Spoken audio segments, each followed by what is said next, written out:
what you want, when you want it, where you want it. This is The Mesh. This podcast is sponsored by Jackson Creative, a custom communication agency located in downtown Hickory, North Carolina, specializing in online content creation. To learn more, visit thejacksoncreative.com. Jackson Creative, we tell your story. We'll try not to too much talk over each other, but again, we are girls and we are agree to disagree. And it's like, okay, moving on. well, the makeup bottle. It's like a ripped out T-bird, some grease. Yeah, She's got that black hair.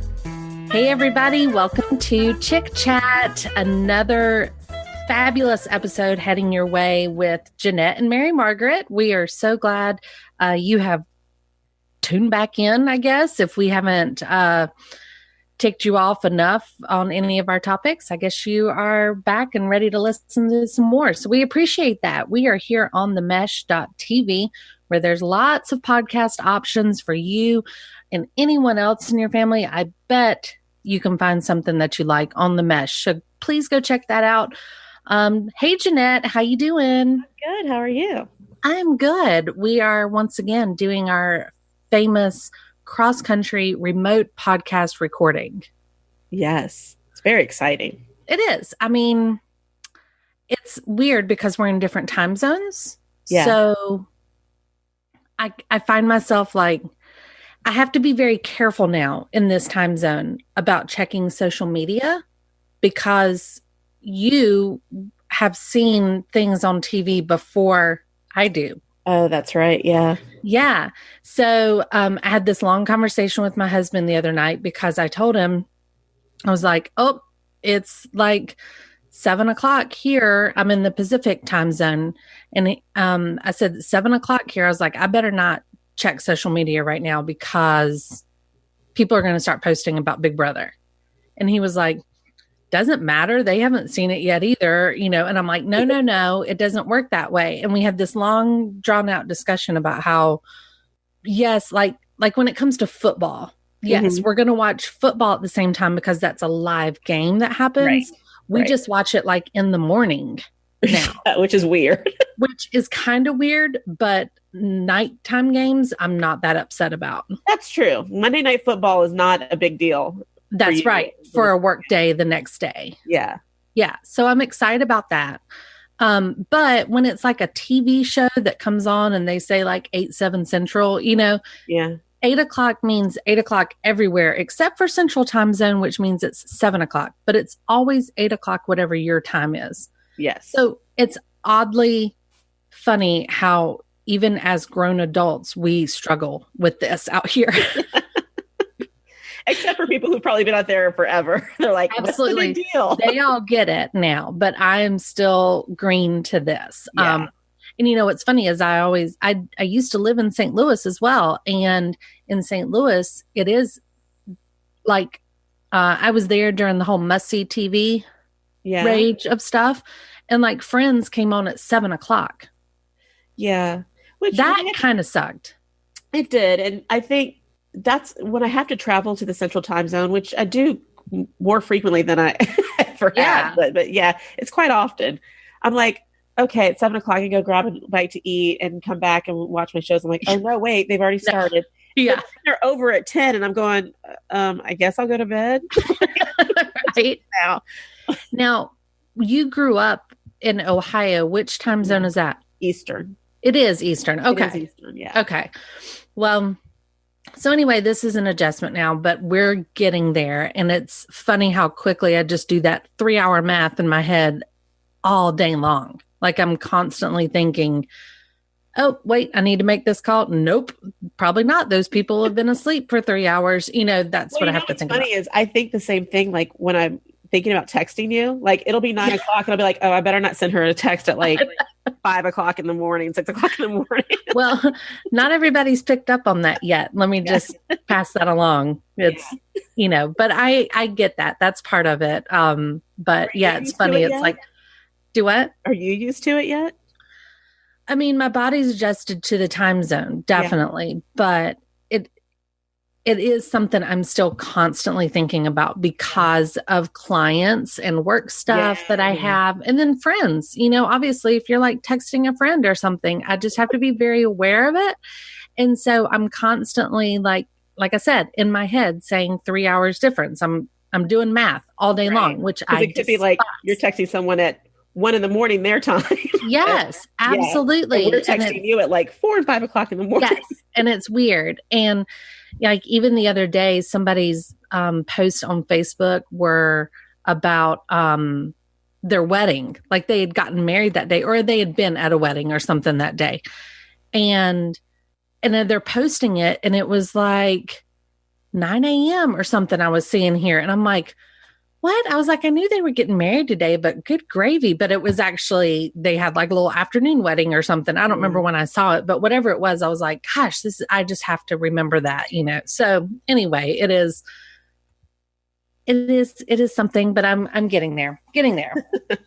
And I'm getting used to my television hours and stuff. And like I said, even the hours are fine, but I'm constantly seeing online stuff people are posting.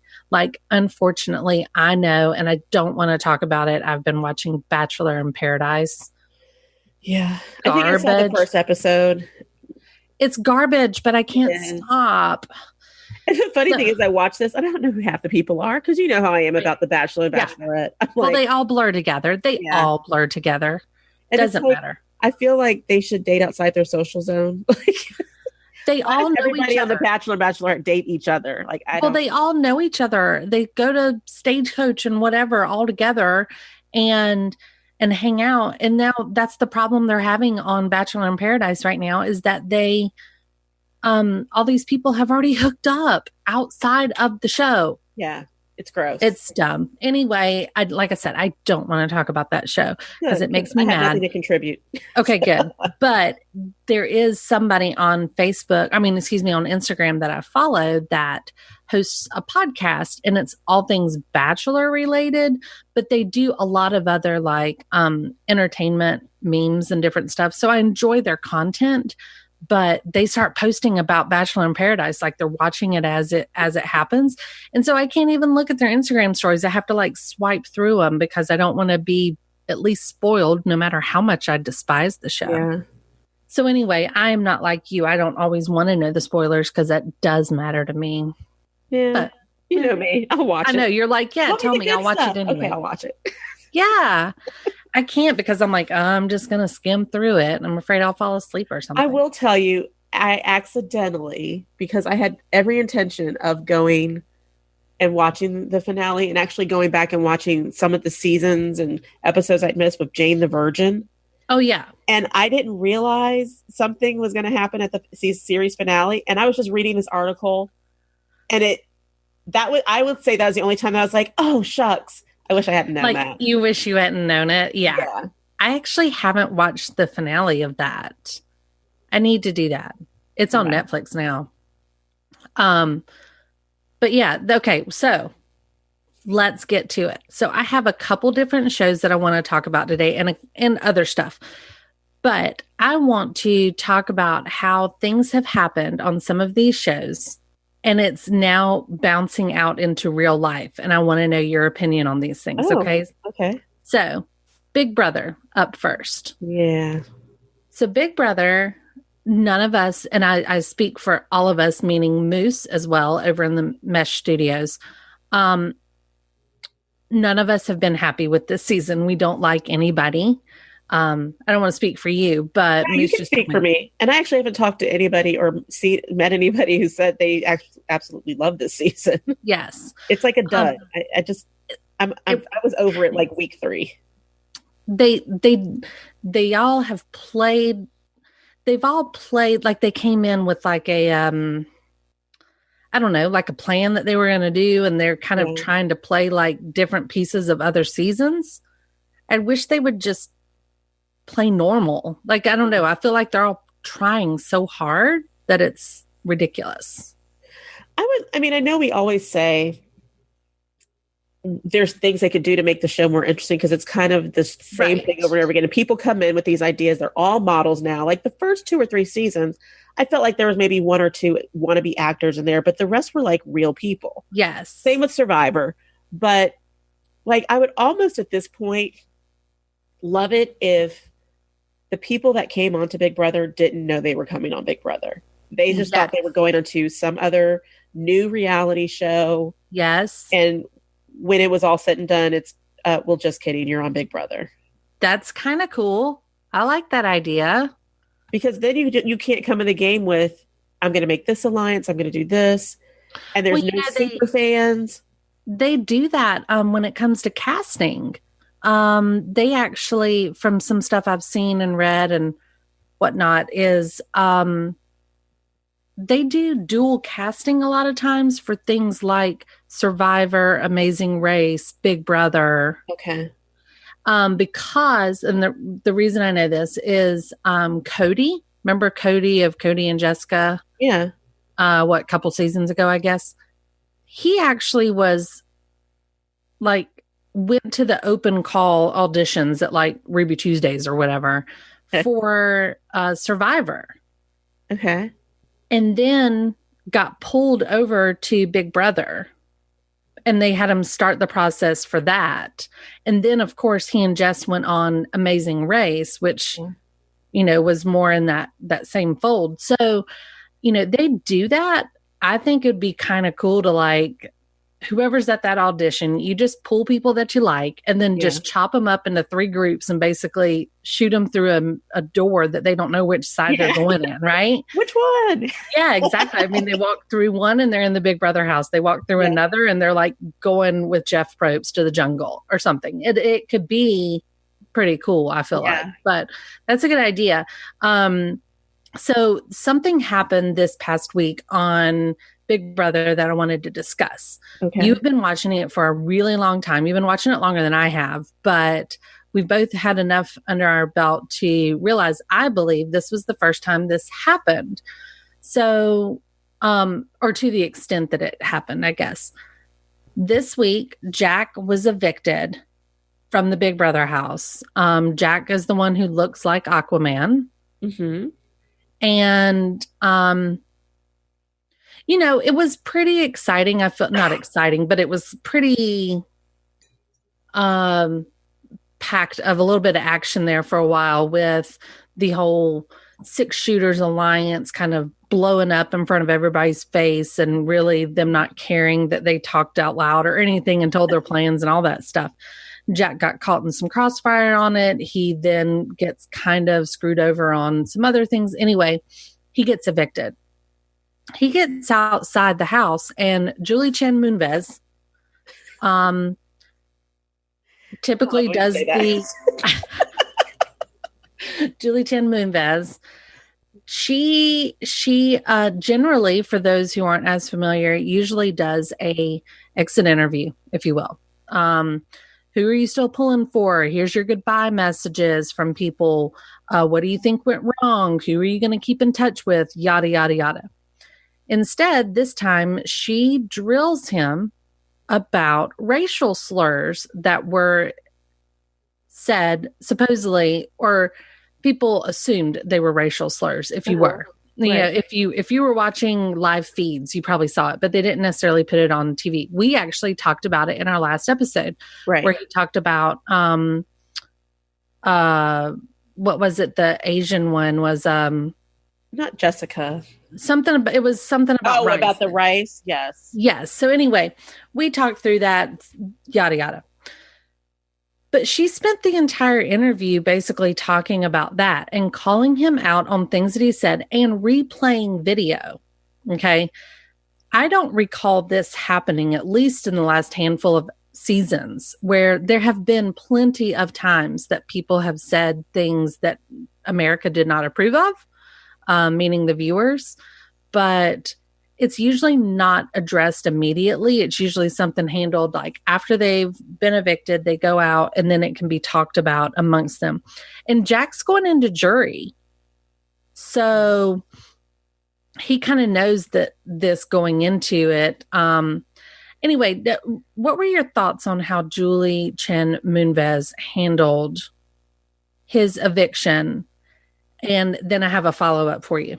Well, I think there's two things. So I think maybe it was more personal to her because of the type of racial slur it was and her being Asian. Not saying that had it been another race that she wouldn't have confronted it, because I think she always has. She always does do a good job of bringing it up. There was, I want to say, what season was Mike Boogie? Was that like season 2? Yeah, 2-ish. Okay. His first time. So there was someone on there. Do you remember Krista, the one he proposed to? Yes. Okay. She, before that incident, there was another guy in the house who at some point held a neck to her throat. And I can't remember if it was addressed. He was ultimately kicked out of the house. Okay. It wasn't like in a malicious, I know it sounds horrible. It wasn't being done in a malicious way. They were fooling around. And they were in the kitchen, and he picked up a knife, and she laughed. But then later, when everyone else brought it to attention, she was kind of like, oh my gosh, maybe that was a little out of line. Right. When you don't think of things in the moment, and then later you say, no, it really did cross the line. So that was discussed. He was ultimately escorted out of the house. But I think that might have been the only time. And I think with today's climate, it had to be addressed. She didn't have a choice. Right. Why do you think goodbye messages weren't important? Yeah. But why do you think this time they chose to show clips and kind of only focus on that? Because typically if it's brought up, they really do kind of maybe skim over it and then say, okay, we're going to talk to you more about this, in the extended interview or whatever. But like, what do you think made this one different? I don't know. Maybe it was just making him own it. Making him take ownership, not saying, no, I didn't say it that way, or I didn't mean it that way. Really bringing it to it, like, this is what you said. Yeah. And maybe he didn't realize the way he was saying it. Or maybe he did. I don't know. He may have been trying to be insulting and mean, but. Well, and and there was even. And it was hurtful. Well, and even what, I don't know, I guess I wonder if maybe it didn't rub me wrong, because I do think he should own up to whatever has been said. That can be addressed. I have no problem with it being addressed. What I maybe didn't like was not bringing that up with Bella, who it was in regards to. Right. Because Jack then says at the interview part of it, he kind of says, okay, well, I'm glad I have an opportunity to explain this. He was like, what happened earlier in the day, whenever we were all sitting around talking about something other, blah, blah, blah, blah, blah, there was some sort of joke about rice pudding. And that's what got brought up later. And he said, and unfortunately, it was during the time that we had talked about Bella. Anyway, it's like one of these, like, okay, well, then let's see that clip, or let's talk to Bella about it, or whatever it may be. Yeah. Because right now it's just being like, Jack, why'd you say that at that exact moment? Instead of maybe Bella could have said, oh my gosh, that's funny because we were just talking about rice pudding earlier that day, or something like that. Yeah. So I don't know. It just seems weird that like that wasn't even addressed with Bella, but they're going to drill Jack on it. Yeah, and I think they faced some backlash this year just because the first 3 evicted house guests were people of color. That's right. And Jack kind of had a hand in each one of them. So the first guy didn't even get a chance to play. It was like first night, Jack won that power, or not Jack, but Jack's son. Yeah. Won that power. And Jack was still in his ear, even then, saying, I think it should be this guy. And then out of nowhere, when she wasn't even on anybody's radar, it was said that Kiyomi was the cancer of the house. That's right. And he, kept that up and said, oh yeah, well then maybe we should evict her. She's this.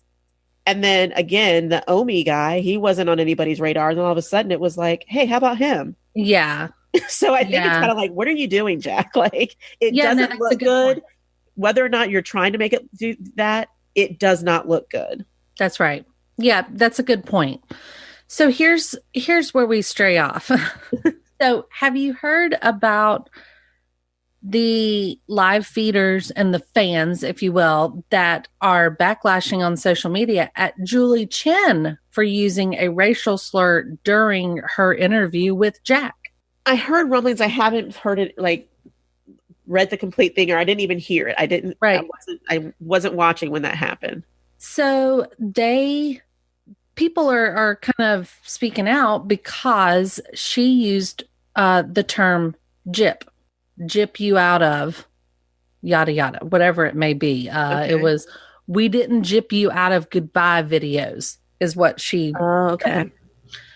And some people I feel like maybe don't realize this, but gyp is supposed to be a shortened form of gypsy, which in recent years we've learned is derogatory.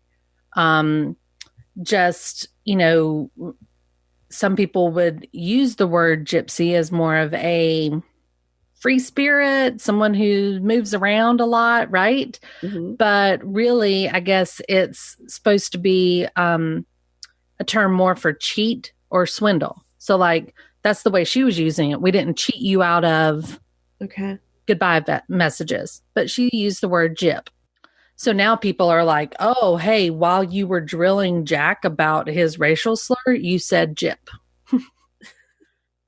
Yeah, I hadn't heard that.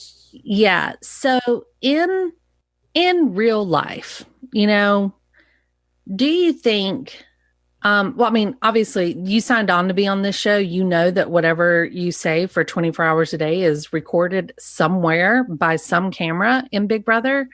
And they have the ability to play it back. So you're busted on anything, clearly, whether you meant it or not, right?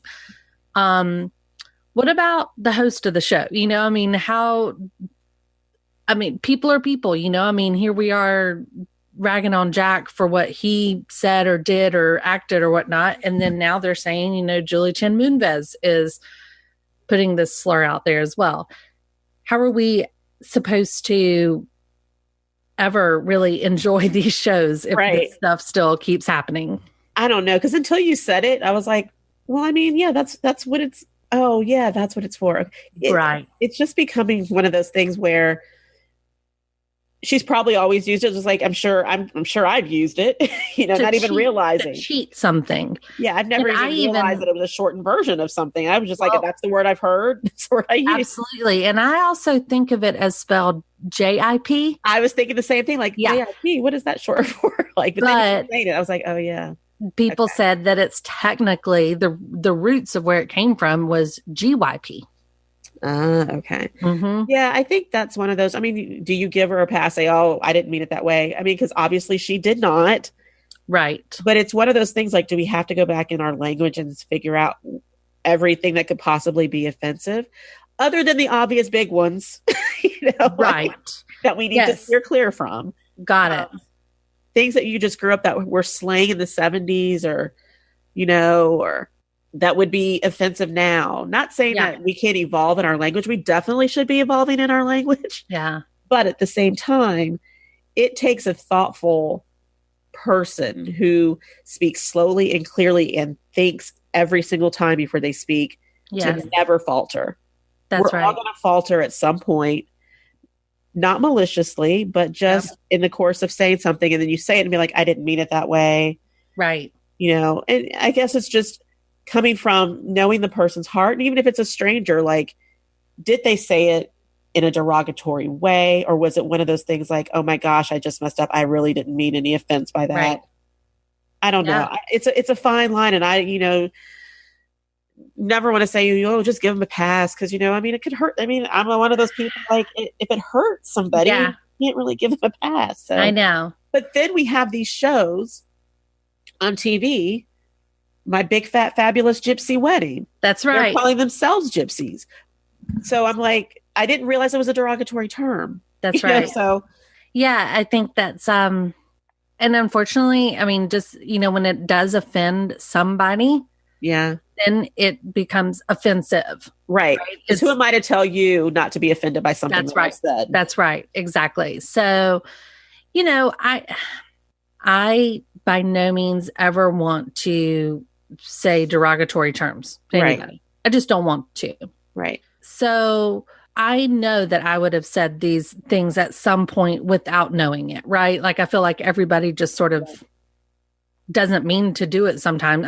Not everybody doesn't mean, some people do mean it, but if I'm saying something, I would hope that there are people that either A, would give me a chance to explain in what context I was speaking on, or 2, accept my apology, right? Yeah. And help me learn from it.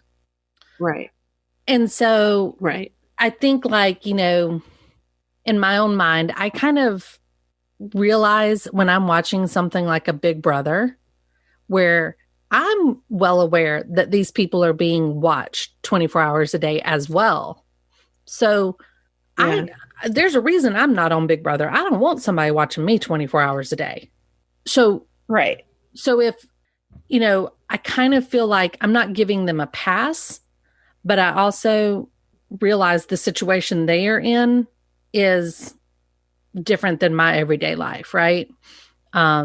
Right. And so it is a very fine line of what I draw. I don't want someone being blatantly derogatory, but also if I'm not in that conversation and don't know what the context was, then who am I to say that it's as offensive as everybody else says? I don't know.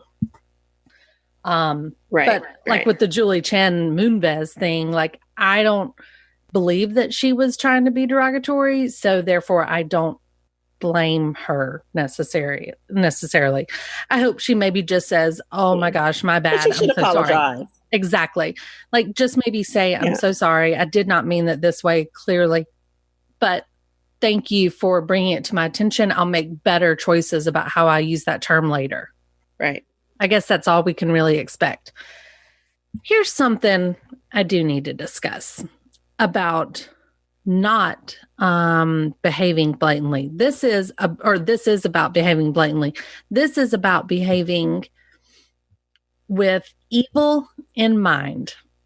And that brings us up to Shepherd Road of Southern Charm. Janette, are you caught up on this season and the most recent season finale of one of my favorite shows, Southern Charm?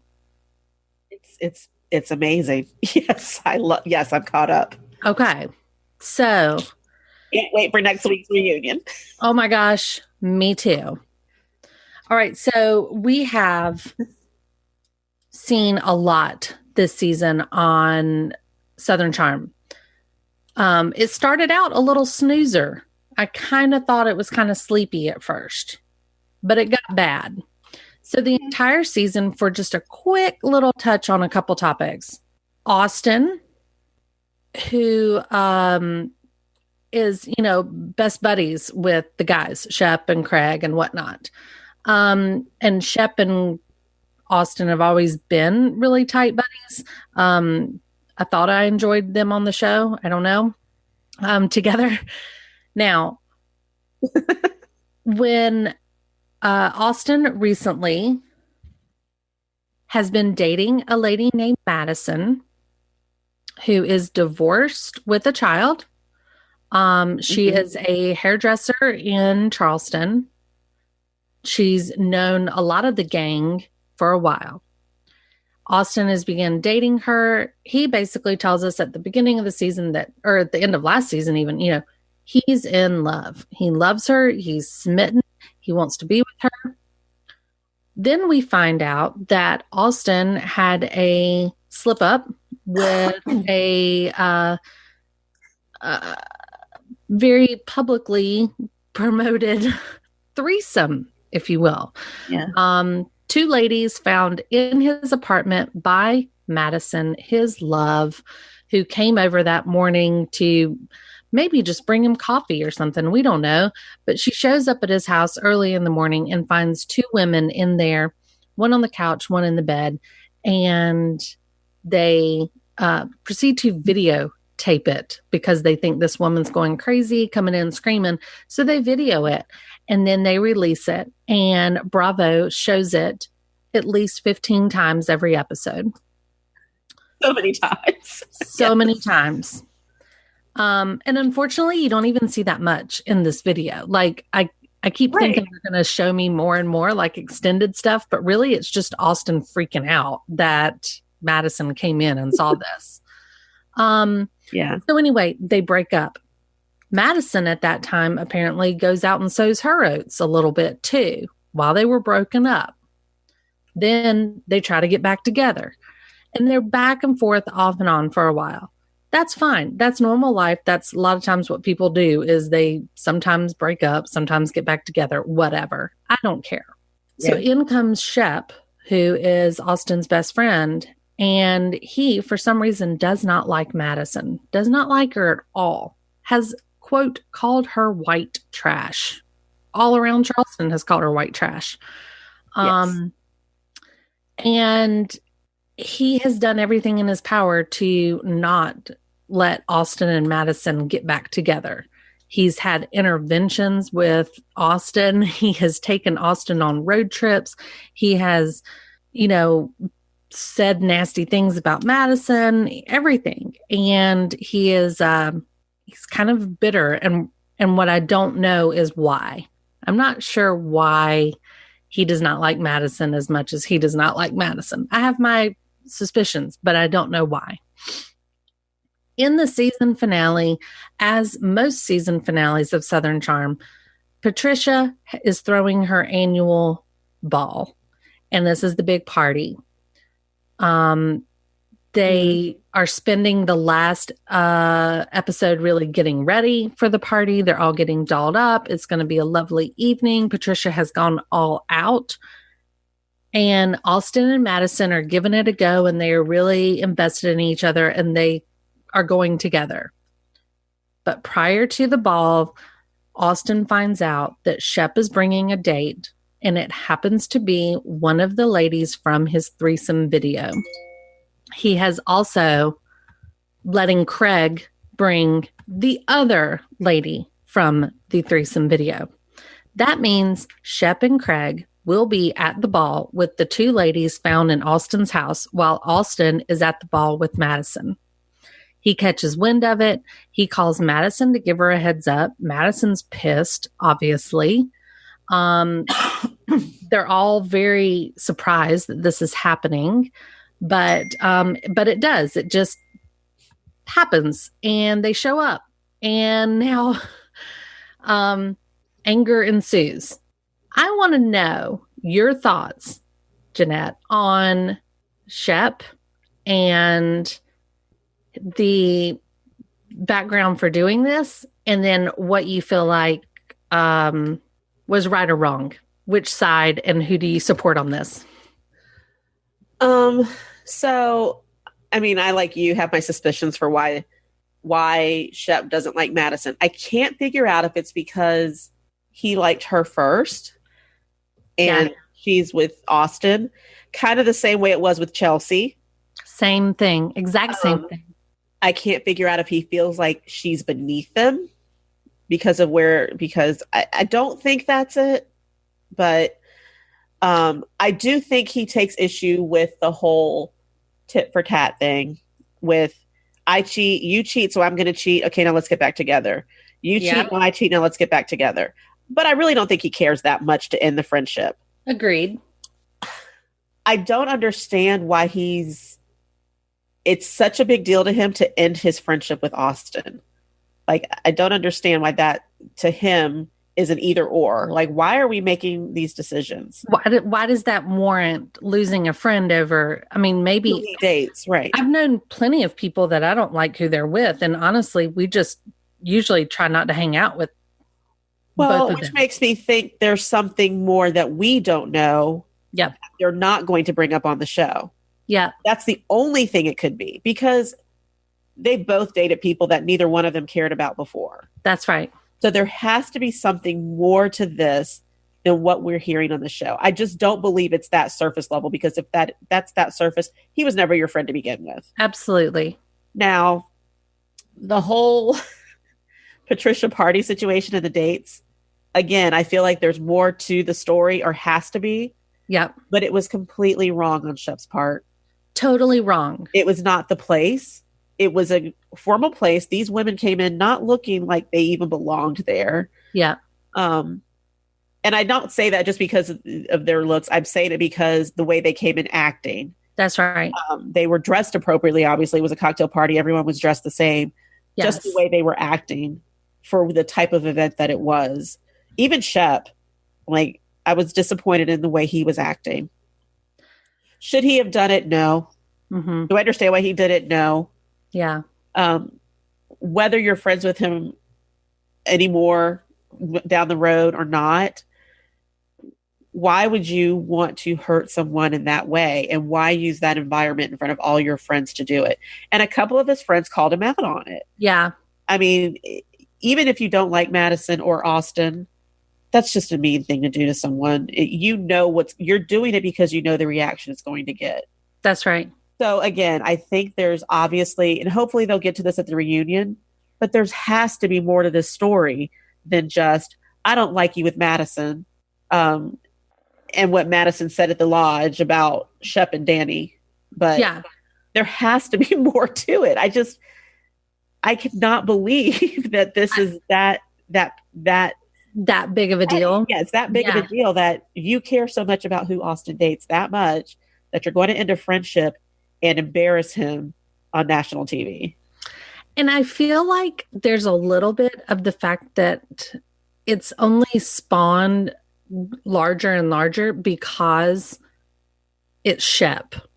Like, I feel like maybe he kind of made a note at first, like, I don't really care for Madison or whatever, right? Whatever reason it may be, whether it's because he actually was kind of turned down by her when pursuing her, or if he just genuinely just didn't like the person. Sometimes you don't mesh with somebody and that's fine.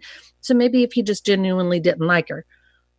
But the fact that Madison kind of came back at him, and said, she kind of stood her ground, if that makes sense. I think that's the only person that's really does that to Shep a lot. And for him to almost, I think he probably got his feelings hurt. That like, oh wait, like here's this strong person that's gonna come back at me and screw this. Like, I don't like her. And now Austin's going to be just like her, or Austin's going to be with her all the time. So I don't want that to happen. Cameron do that sometimes? I mean, Cameron does that more than anybody. And I think Cameron's got such a big sister role. Yeah. To all of them that they don't think of her like that. She's never been an option for somebody. Right. She's all never about been, Jason. Yeah. That's right. She's never been one that was going to date any of those guys, even really before she got married, and so I don't think she's like that, but maybe Madison has a tiny bit more of a reputation than Cameron does, but Madison's pretty harsh when she says things back to people, whereas Cameron's a little more like Southern bless your heart type stuff. She even was like that in this final episode. Cameron pulled Shep out and was like, Shep, seriously, like, why did you do this? And he said, come on, don't you see the humor in it? And she's like, well, sure, I see the humor in it, but doesn't mean that it's okay. She's like, it was still pretty bad. And I think Shep realizes that he got called out by a lot of these people that he maybe thought would blow it off and laugh. Even the girls, like even Catherine and stuff, were kind of like, dude, that's pretty low.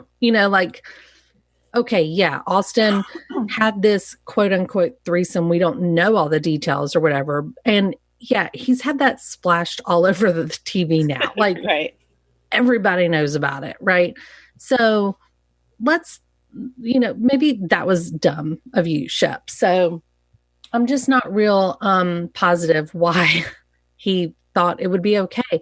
And you know what? Craig got sucked into it and he saw his wrongdoings, if you will. At the very end of the episode, he's sitting up on the stairs and he said, I'm hiding. Like he doesn't want to be connected now with it. And he realizes it was just a hurtful thing. It wasn't because he was getting set up on a blind date or because Shep maybe really liked this girl. Like, they were doing it to get back at Austin. And that's what I don't get. What are you getting back at him for? You weren't dating him during that tape getting released. You weren't there. Your name was not slandered in any way from this tape. So why are you taking this out on Austin? Like, if anybody's going to do that, it needs to be Madison doing something, right? Like, she was the one that was affected by it. And then the ladies of the group even went and talked to the two girls and were like, so did you guys hook up with Austin? And they said no. Like, yeah, I don't believe that. I don't believe it, but you've just now said it on national television, so you're going to have to own up to it. I mean, the simple fact is, they sort of cleared Austin on that, and obviously Madison. But he doesn't get a pass. They were still there, and Madison showed up. She's allowed to believe whatever she wants to believe. That's exactly right. Now, been there, and Madison's moved on. Should have been there. Yeah. Yep. And Madison's moved on now. So really, the ball was in Madison's court. She moved on, and they have decided to give it a go. And Cameron said that to Shep. She was like, clearly they are trying to have a go at it, and they're happy. Like, you're not doing anything, like, why is this so important to you? And I just feel like he's not owning up to something. I'm dying to know the truth. I don't need to know, but I just have. I need to know. I need to know what Shep Rose was doing. There's got to be something else to it. Yeah, it was. I don't know if you watch What Happens Live. Not all the time, but I wanted to see when Austin was on there, but I didn't get to. So I watched it with Austin on, which came on right after the show. Uh-huh. And the bartender in the back was Austin's sister. Okay.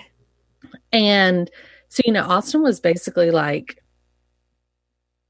the whole tape thing. I mean, his sister's back there like covering her ears. She's so tired of hearing about it and stuff. And, but he did make the point. He said, like, yeah, people are, he doesn't know why Shep is like this.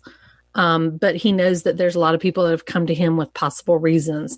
And he really does feel like, he said that it was like Shep saw Austin playing with a toy, and Shep didn't want that toy at first, but now that Austin has it, he wants to play with that toy. So he, it's just like the kids, a kid metaphor. It's there's got to be my shiny new toy. And that's the thing. Andy even said that. He was like, so he goes to this extent. Yeah, it's more than that. Extreme. Which makes me think, was there not some type of relationship between Shep and Madison before that nobody but them knows about, and that he's just not willing to share? Yeah. Something. Got to be something. I'm making it up, but I'm just saying he's too involved and too upset and ready to call up this friendship for the pettiest of reasons. Like, it blows my mind that he's okay to be done with Austin over this. So either Austin has done something, or Madison has done something, and that's what I don't get. Like, it's I can't decide who his beef's with, because he's ruining his friendship with Austin, but he claims it's because of Madison, like him not liking Madison. So technically, you're hurting your friend because you have beef with her. Nobody liked Ashley last year, and no one said we're not going to be friends with you anymore. That's right. That's right. She was a disaster. Yeah, yeah. And I guess I feel like Shep's just gotten a little too big for his britches, and I always liked Shep. I've always liked Shep. Yeah. But I feel like some of the things he said this season have been pretty nasty. Like, of course, the white trash hairdresser thing, and he's even referred to it after the fact, after, apologizing to her, but he's kind of said it again. He even was joking with Chelsea getting his haircut, saying, she could never fit into my life. Yeah. Like, she couldn't keep up with my lifestyle and all this stuff. Tastes mom's meatloaf. Yeah. That's right. And it's just, I don't know. He's just gotten a little much, when he talks about like, oh yeah, I just hang out with girls to get them home for the evening or whatever, like we don't hang out during the day or whatever it is. And it's just, I don't know, like he's losing a little bit of shine for me. Yeah. I'm interested to see what happens at the reunion and what he says. Cause now, did Austin say that he's still with Madison? Andy asked him, he's like, are you still with Madison? And he said, well, it's a little complicated. He's like, because of course the reunion. And that's how he put it. So it's like, So there's something there. I feel like there's something when it comes up at the reunion that like just puts kind of a rift between them, which happens at like every reunion. I feel like whether it's just friends or whether it's actual. So you think Shep comes out with the real reason what's going on? I don't know. I can't wait though. Did Andy say anything when he said that? No. Mm-mm. Okay. No, he just kind of moved on, was like, okay, like that. I don't know. There was obviously other drama this season on Southern Charm, but this was that final episode kind of blew my mind that Shep went through with that in the way that he did. Yeah. Really did.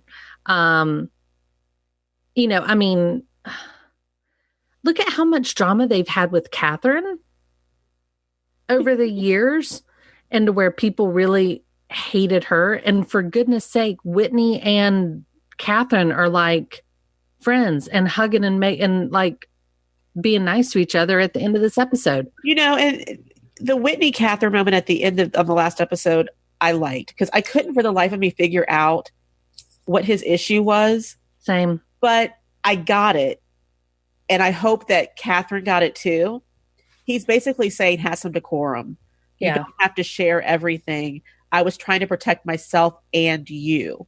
Yeah. There's some things that she was like, but it was already out there. And he was like, it's fine if it's out there.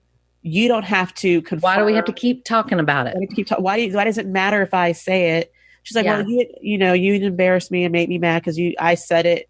And I think what he was trying to say without saying it, because it was a cocktail party, is you don't have to be so forthcoming with everything that you do in your life. If your friends ask, it's fine, but not everything's for TV. Yeah. Not everything's for your friends. If we had a moment or a few moments together, Whitney's older. He's in his 50s, I think. So he's just basically saying it's okay to just be like, hey, Whit and I are friends. I know that rumor's out there, but we're friends and we have a good time together. And that you can leave it at that. And let people imagine what they want. You don't have to confirm or deny. And I appreciated him giving it to her that way and saying, I like Hunter. I think he's a good guy. I agree. And I only wish he would have done it a little sooner. Yeah. Whitney's not around as much anymore these days, but maybe in Colorado, when they all went, and whenever the guys called him out on it that night, Craig got upset with him. Yeah. And Whitney actually went to go find Catherine. Yeah. Maybe if she wouldn't have said, just go away, I don't want to talk to you, and he kind of turned around and left. Yeah. Maybe he would have actually told her then, but he probably did the right thing at that point. Like, let's not fuel the fire anymore. Right. She wants me to leave, I'm going to leave. And he even told Craig, which I agree with. I'm glad someone said, Craig, it's none of your business. Why do you care so much? That's right. I feel like Craig keeps a lot of fire stoked. In that Craig loves being the middleman. Drama. I don't get it. Yeah. I've never really had a problem with Whitney. I've always kind of liked him. I think he kind of comes from a little bit different lifestyle, even to those people that grew up in Charleston. He comes from a very cultured and rich lifestyle, and he handles things differently, and good for him. I've never really had a problem with him, but I too appreciated that scene with them at the end. I'm glad that he alluded to, hey, here's what's happening, because that did kind of bother me a little bit. Like, sometimes, like, Whitney, don't play into this. Like, just at least say, hey, yeah, we hung out, but that's it, guys. That's our business. That's all you're getting. Yeah. That's what I wish he maybe would have done earlier, but instead he was just kind of like, oh. Yeah, as soon as he knew it bothered her. I mean, she's showing people text messages and things. That's and I mean, right. like, she felt like he was denying her and I don't think he got that. I don't think he got that. Agreed. She was feeling like a secret, like it was something that he was ashamed of. Yeah. And I don't think that was the case at all. I think it was just more of, hey, Yeah. Just all hang out with my mom. we don't share everything with everybody. I'm a producer of this show. Let's go easy on me. Yeah. You're right. So yeah. And other than that, I thought everybody had a pretty good season, simple and whatnot. I'm not a huge fan of Danny. I don't believe for a minute that she did not have chlamydia. I'm on the fence with that one. I don't know that I've ever said chlamydia on ChickChat before, but I have now. So, but that's the thing. And I think that might be one of the things with Austin and Shep. Austin doesn't respect friendship things. Yeah. You don't have to share if it doesn't affect your life and your mate's life. Yeah. If it's just something that you're sharing to be a gossip, you don't have to talk about me. Yeah. There's some girlfriend things that I don't necessarily share with my husband. Absolutely. It's between friends. It's not going to affect his life if I tell him or I don't tell him. And frankly, he doesn't care. That's right. It's and honestly, though, think about it. Shep was the one that told Austin. Right. So, hey, Shep, shut your mouth too. Why would you go telling anybody? Unless he was testing Austin. Maybe, but they brought it up on Watch What Happens Live. Somebody wrote in a question and said, hey, Austin, why did you even tell Madison about it? Why did you even tell him or tell her your secrets? And Austin was like, look, I've been asked that so many times by people. He was like, and honestly, he said, I shouldn't have. He's like, I've said that on the show. I should have never told her Shep's secret is the way he said it. Yeah. He's like, but honestly, he's like, whenever you're in a relationship and I thought that everything was really good with us and that I'm just enamored with this girl, he's like, I wanted to, different things came up in conversation and I wanted to share stuff with her to really just get it out there. He's like, and I shouldn't have done it. He's like, I admit that. But, I agree. I'm kind of the same way. I don't tell my husband all that stuff that I talk about with girls. Cause one, like you said, he doesn't care. And two, he also is kind of like, well, okay, why? Why are you, right? Why are you guys even talking about it? And then I'm like, I'm getting mad. You don't get it. Exactly. Yeah. He just kind of rolls his eyes about stuff and then I'd get offended. But I think maybe because Austin was trying so hard to win Madison over again, and knowing that she does not like Shep and feeling like Shep was always after their relationship, trying to break them up, which he always was. Maybe Austin was trying to just kind of get on her good graces a little bit, and I think we're all probably guilty of that. And at some point you feel like you want to share something with somebody to make you guys even closer. Or she could have said, tell me something about Shep. If you love me so much and I'm more important than Shep, tell me one of his secrets. Yeah. Never told anybody else. That's right. It could be anything. It could be anything. So, and Austin kind of owned up to it and said, it didn't. And I appreciate that Madison went to Danny and Shep in the episode. And she apologized to both of them. She even apologized to Shep saying, look, I'm going to say this. I'm going to say it one time only. I'm disappointed in myself and I'm sorry that I said that, you know? And I genuinely believe that she was sorry that she said it. Yeah. But she even said, she was like, I was so fired up at everything that this was the only ammunition I had to kind of come back at you. Yeah. And Shep's a harsh person to talk to. I feel like if you're not on Shep's good side, then he's going to be ragging on you constantly. Yeah. So yeah, long story short, I know that Madison is at the reunion. So I guess she'll come out one of the guests or whatever that comes out every once in a while. Yeah. So hopefully we will find out more because I will be tuned in. Oh yeah. Hopefully Ashley doesn't make an appearance this year. We're done with her. Oh gosh, I'm so over her. I'm done with her. Hey, this is Moose from I'm With the Band. Interested in promoting your business to an online audience? Your ad could be right here. Consider advertising on the Mesh Podcast Network. Head over to themesh.tv for details.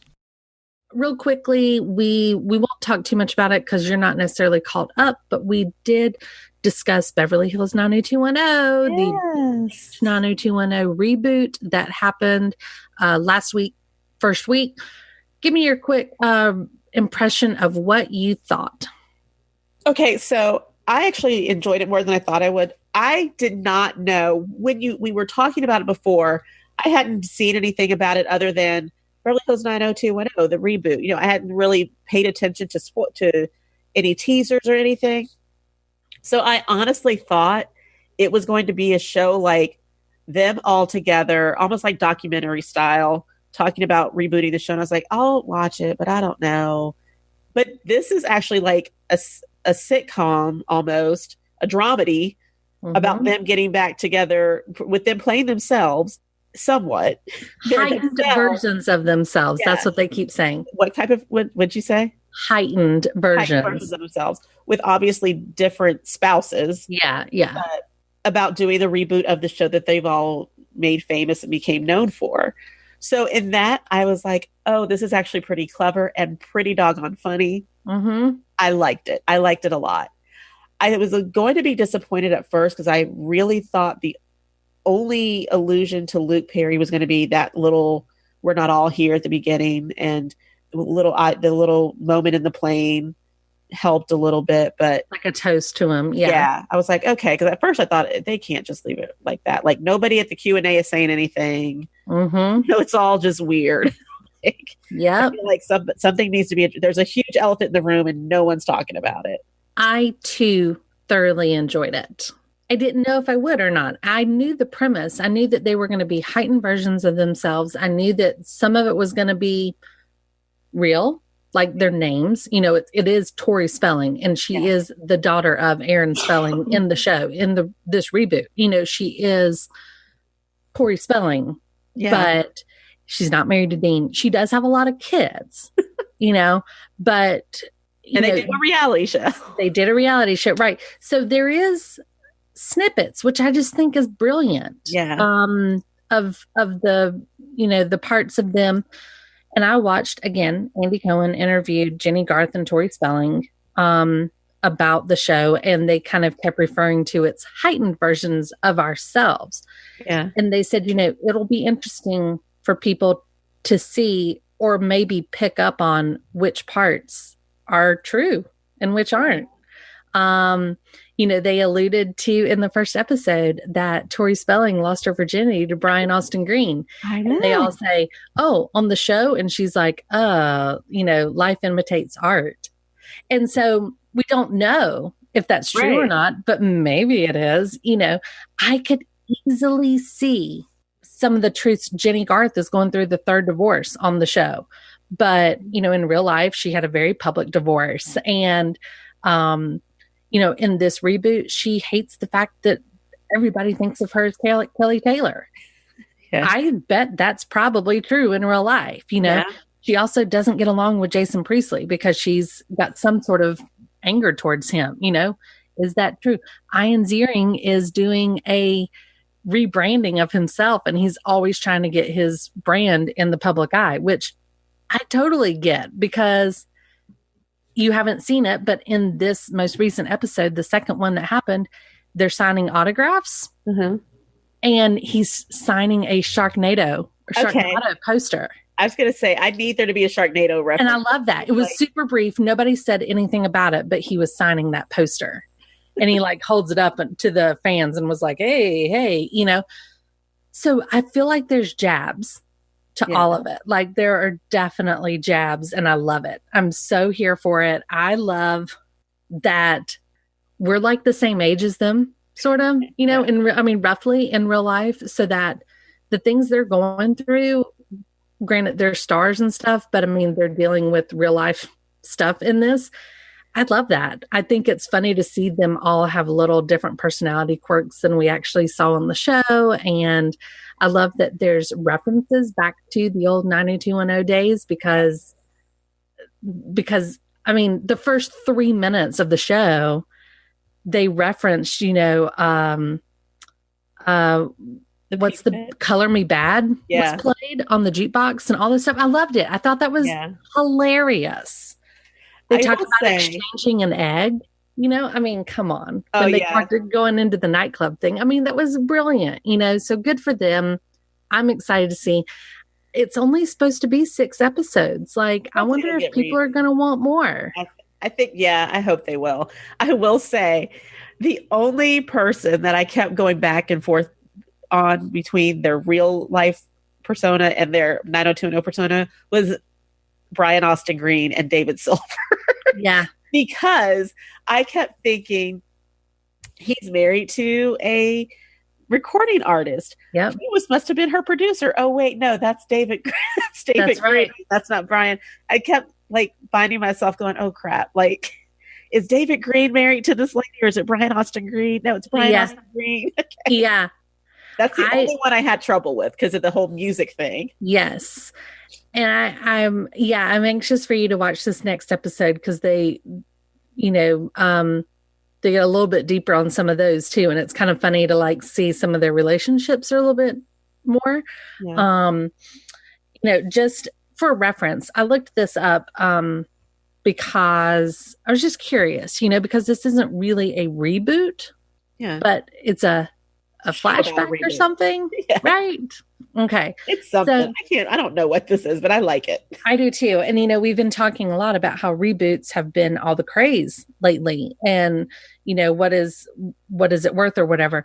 So I did see that every actor from the cast is making $70,000 an episode. Okay. So with each of those episodes, that equals up to $420,000 for the 6-episode season. Not a bad payday. Not too shabby. Just to give you a reference, though, Will and Grace reboot. Mm-hmm. Each main character on Will and Grace received $250,000 per episode. Oh, wow. And then in seasons 2 and 3 of that reboot, it's been bounced up to $350,000. So in reality, when it comes down to it, they're not getting nearly as much as these other ones were. Jenny Garth and Tori Spelling are creators of the series, so they get $15,000 extra an episode, and Jason Priestley is making another $45,000 for directing one of the episodes. I'm just curious to see what happens next, because now I've already seen 2 episodes and I'm like already a little upset that there's only going to be 4 more. I know. And I've actually, you have friends who are like, I love this new Beverly Hills 90210. I'm like, I know. I really, really think that it's just right for our age. Oh, yeah. Anybody younger than us that did not watch it on the original go, I know for a fact, because those same people that I talked about earlier that I follow on Instagram on their stories and stuff, none of them get it. They don't understand. They were confused. So all these social media influencers and stuff that are out there, and a lot of them that are trying to give reviews on this show, I think it's funny because they're all like, I had such a hard time following it. I didn't understand it. And I'm all like, it was brilliant. It was hilarious. I think it's for us. It's not for you. It's for us. It's not. It's totally for us. It's totally for anybody that watched it on the original run. It's just, I thought it was very well done. I was very impressed. Now we see that Jason Priestley's girlfriend, who was like the troubled youth, is on it. I want to know if Tiffany Thiessen and Vanessa Marcel are going to make appearances. I am anxious as well. Yes, Emily Valentine. Emily Valentine, that was her name. Yes. She shows up in episode 2. And it's funny when she walks in the room. It's funny because Ian Ziering actually was like, oh, holy Emily Valentine. It's very like their reactions are priceless on it. It's just like, oh, hey. I loved it. So yeah, I'm anxious to see who else shows up as well, if they make any little appearances. So yeah, I'm going to keep watching. I'm going to watch the whole thing, and I'm going to cross my fingers that there's more to come, because I don't think I'm done with them yet. No, they've got me interested. They pulled me back in. Yeah. They can't pull it away from me now. Definitely. I'm anxious to see Shannon Doherty on it again, to see how that whole interaction goes. Absolutely. She has a little bit more screen time in the 2nd episode, but I think by about the 3rd episode, she's going to be hot and heavy in it. So, So let me know whenever you watch the 2nd episode, and let me know what you think. Anxious to hear about that. All right. So in closing, we typically would talk about some royal news. But I'm going to change that up today because you know I'm still not on the Meghan train. I know you are, and I'm not. But in somewhat royal news, very, very excited because The Crown is coming back for season 3, and they have a release date. Have you watched The Crown on Netflix? No. Janette. I know. I think I saw 2 episodes of the first season. I'm disappointed. I keep hearing how good it is. I'm going to try to watch it. I've got it, Oh my gosh. It's so good. And you know what blows my mind is that a lot of this stuff apparently was taken from insiders and, people that have been inside the palace and stuff for all these years, right? And books and history notes and everything else. I know there's more, but the relationship of Philip and Elizabeth is fascinating to me. And this show, which it's on Netflix, The Crown, this show really dives into like how that is.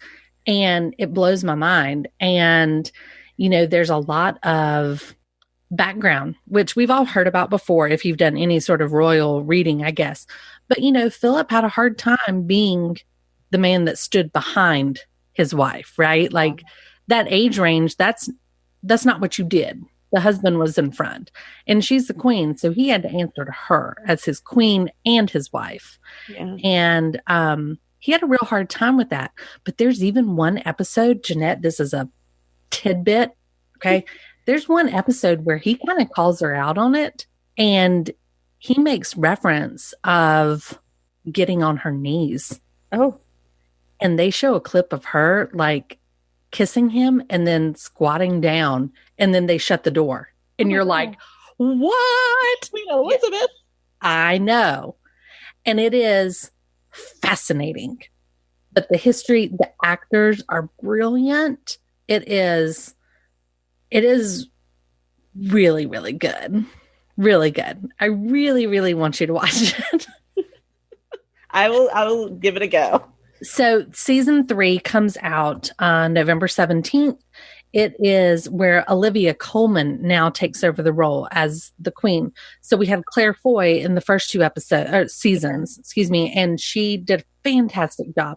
And now, obviously, time has gone by, and so they've kind of are skipping ahead. And now Olivia Colman will take over that role, and she is supposed to be wonderful in it. So everyone stay tuned for that because when that comes out, Janette, I'd like you to just catch up just a little bit, watch a little bit more, give it a couple more episodes. Okay.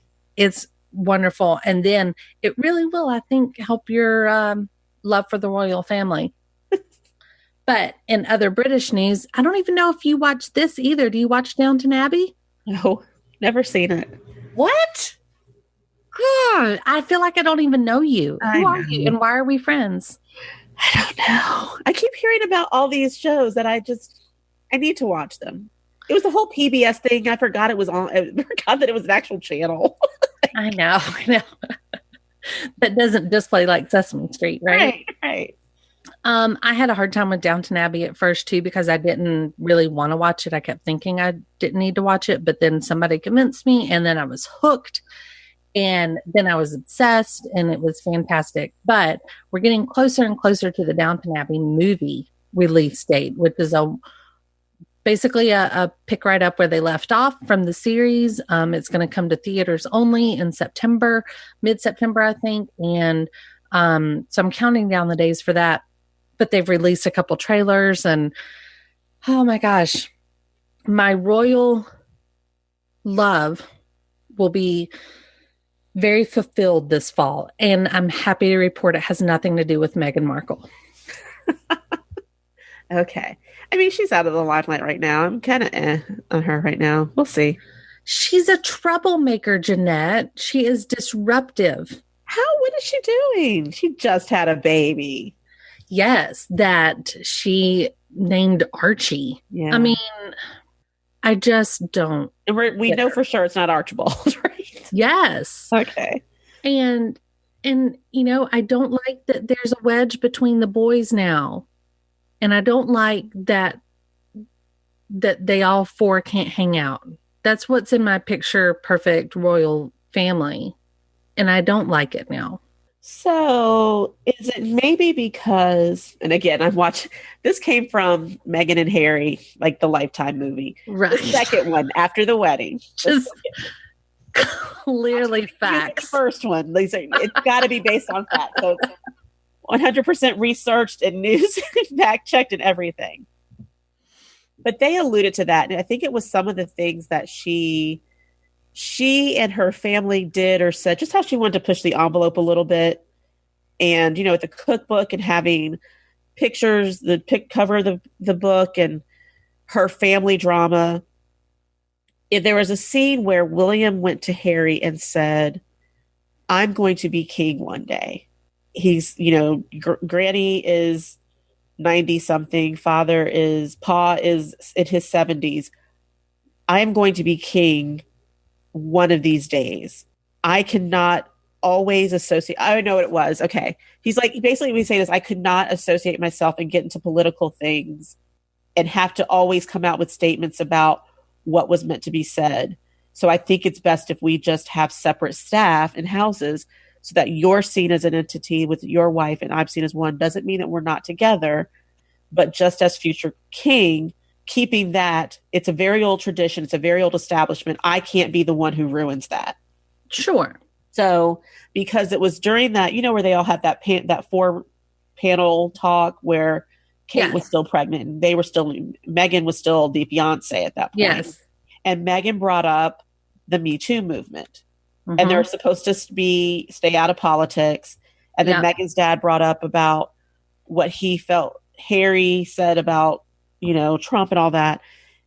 In this movie, it alluded to saying, I cannot be involved in those type of things. Right. So we have to separate if that's the road you two are going to keep going down. And Harry was upset, but he was kind of like, I get it. Right. I don't know if that's true, but it makes sense. Right. No, and that does make sense. I get that. I mean, I genuinely do.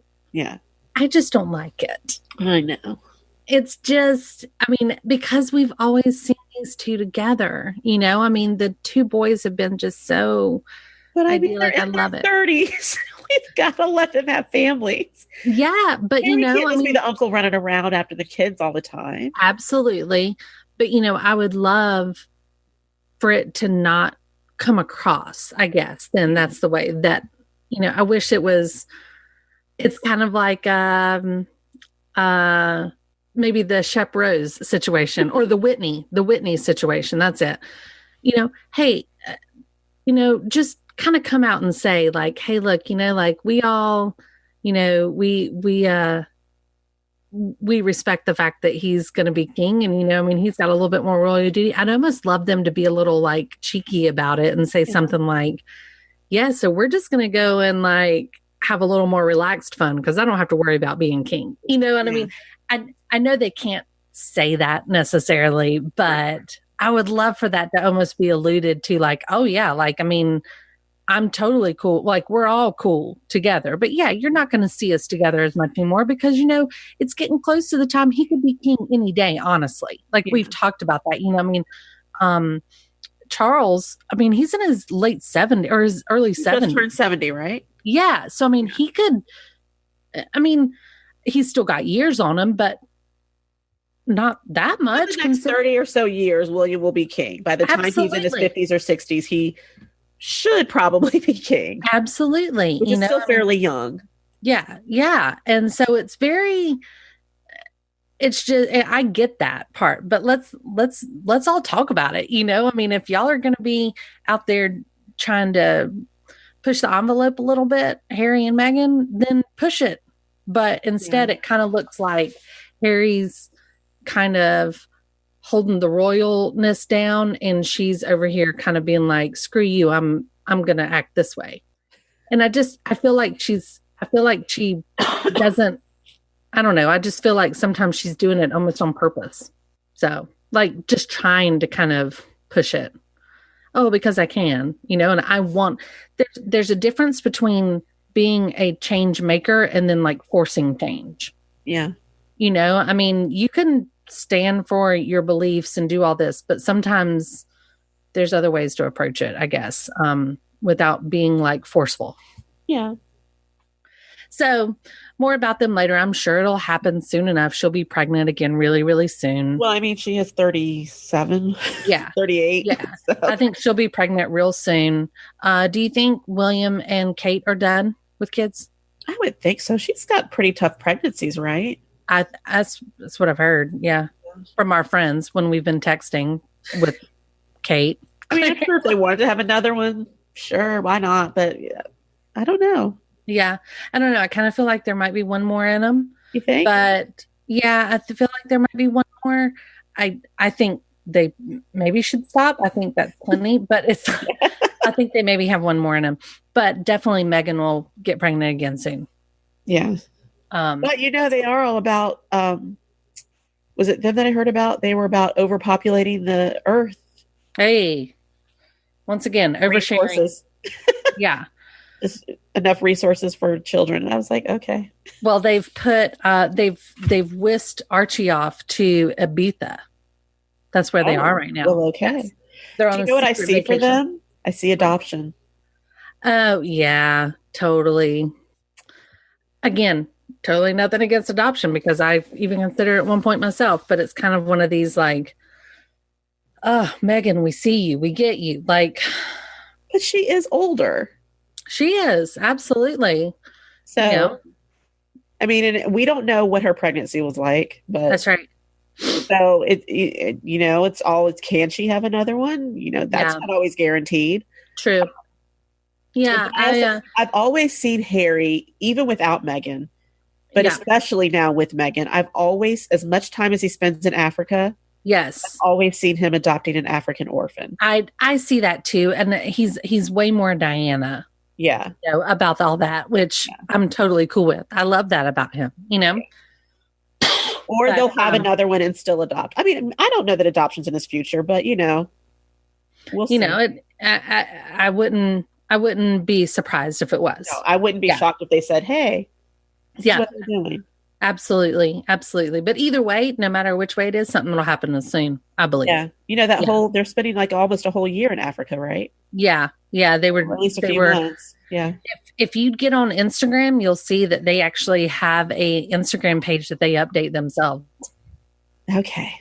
I am on Instagram. I just have to check it. Get in the habits. Start your habits. Okay.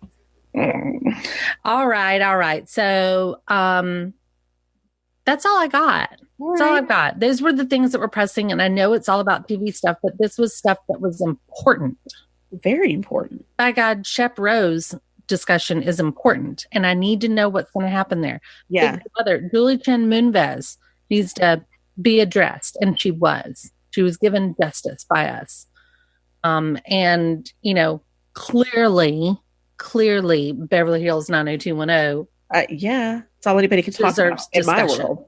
That's right. Worthy of discussion. Absolutely. So, all right. Well, until next time, everybody, thanks so much for listening to ChickChat and letting us vent a little bit about some of the drama happening in our reality shows. We'll be coming at you again very soon because we're trying to get on a good system here for doing these shows. If you have any topics or anything you'd like to discuss, be sure to shoot us a email at info@themesh.tv, or you can find us all over social media and shoot me a message on there. And I'll have my people forward it to me because, no, I'm kidding. Obviously, it's just us. We just updated ourselves. Totally us on social media. So give us a shout, like us, follow us, whatever it is, and maybe we can have a good little discussion. And let me hear your thoughts on Jack or Julie or Shep or Austin, or if you've watched The Crown like every other normal human being. I know. Anyway, until next time, thanks for listening to ChickChat on themesh.tv. I'm Mary Margaret, that's Janette, and we will catch you on the flip side.